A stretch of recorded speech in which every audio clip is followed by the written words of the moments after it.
प्राचीन भारत का समय था। मिट्टी के घरों, घने पेड़ों और शांत वातावरण वाले राज्यों में लोग मेहनत और सत्य को सबसे बड़ा धर्म मानते थे। उसी दौर में एक लड़का था बागदेव। बागदेव साधारण परिवार में पैदा हुआ था, पर उसकी सोच असाधारण थी। वह हर घटना के पीछे का कारण जानने को उत्सुक रहता। अगर दीपक की लौ डगमगाती तो वह पूछता, हवा इसे ऐसा क्यों मचाती है? अगर नदी का पानी तेज होता तो सोचता, इसका वेग क्यों बदलता है? लोग अक्सर कहते, यह लड़का प्रश्नों का पिटारा है, लेकिन उसकी दादी कहती, जो प्रश्न पूछने से नहीं डरता वह भविष्य दुनिया को दिशा देता है।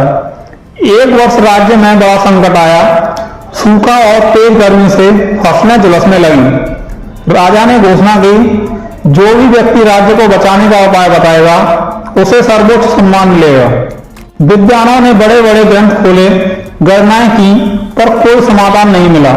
बागदेव यह सब चुपचाप देख रहा था।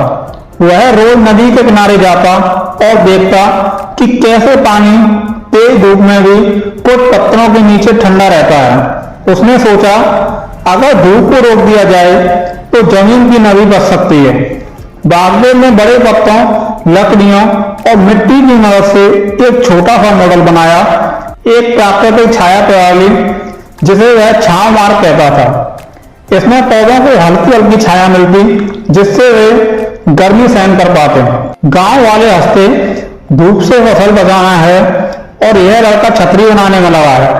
पर बागदेव ने हार नहीं मानी। कुछ दिनों बाद जब प्रचंड गर्मी बढ़ी तो पूरे गांव की फसलें सूख गईं। लेकिन बागदेव के छोटे से प्रयोग क्षेत्र में पौधे हरे थे। यह खबर तेजी से राज्य में फैल गई। राजा के सैनिक उसे दरबार में ले आए। राजा ने पूछा, बालक तूने क्या जादू किया है? बागदेव ने शांत मन से कहा, महाराज, प्रकृति अपने उत्तर खुद देती है, बस हमें देखना आना चाहिए। उसने अपना छोटा मॉडल दिखाया। राजा और विद्वान हैरान रह गए। राज्य में बागदेव का तरीका अपनाया गया और धीरे धीरे फसलें फिर से उगने लगी। लेकिन कुछ दंडी विद्वानों ने चुनौती दी, यदि यह सचमुच ज्ञानी है तो हमारे प्रश्नों का उत्तर दे। राजा ने सहमति दी।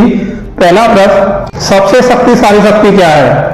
बागदेव बोला, विचार, क्योंकि वही दुनिया बदलता है। दूसरा प्रश्न, सबसे बड़ी संपत्ति क्या है? उत्तर मिला, संतोष, वह मन को अमीर बनाता है। तीसरा प्रश्न, मनुष्य की सबसे बड़ी कमजोरी क्या है? बागदेव बोला, भय, क्योंकि वही क्षमता को कैद कर देता है। दरबार स्तंभ रह गया।